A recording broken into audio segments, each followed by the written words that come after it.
Hi everyone, welcome back for another review. Last week I did an analysis on the raid. You should probably go check that out on my channel. Pretty good, pretty interesting look at the raid.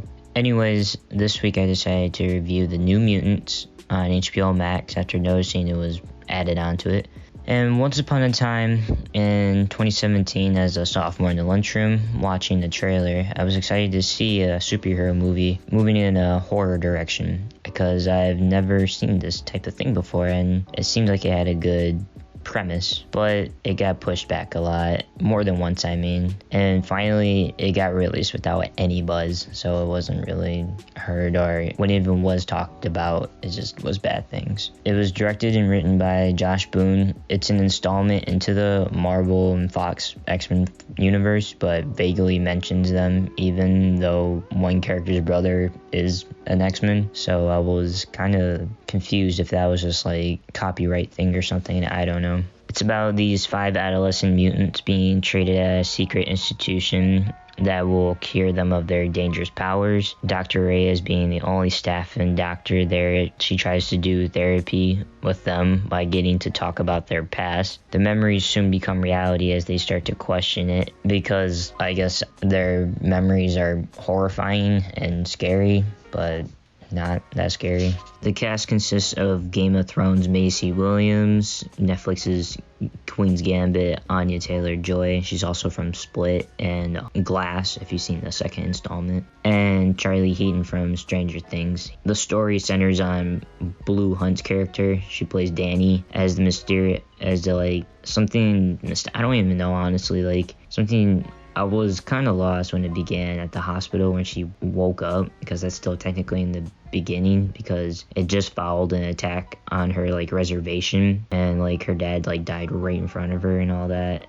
For some reason that was kind of odd. The movie had me intrigued just based off the plot alone. Like I said, I was just waiting to see if they were going to live up to the horror aspect. That's what I was most interested in, but I was sort of disappointed by that aspect. I wasn't really ever scared while watching it. The only time I was ever feeling nervous or anxiety build up tension was when Rain was in the confession booth. Intentional or unintentional, the jump scares just missed their mark, and it was just visually weird to look at sometimes. Some of the other horror visuals were just not scary at all.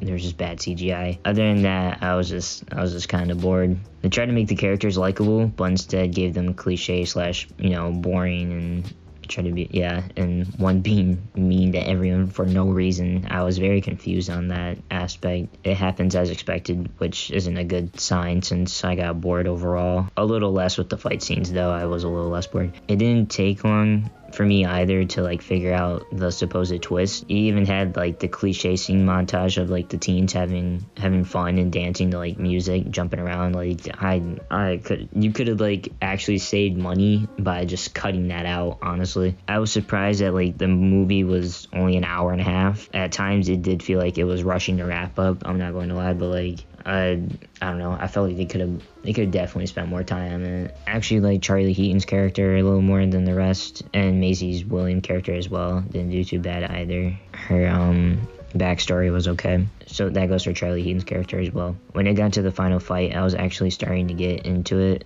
but this was the very end of the movie, so it was leaving me to wonder what was the point in all that build-up, just as I was getting excited. I just feel bad for this movie, not only because I internally hyped it too much a long time ago, but probably because of all the delays and reshoots that didn't happen led to its kind of downfall. It's not completely terrible though, don't get me wrong, it's just that I don't think I'll be watching it repeatedly.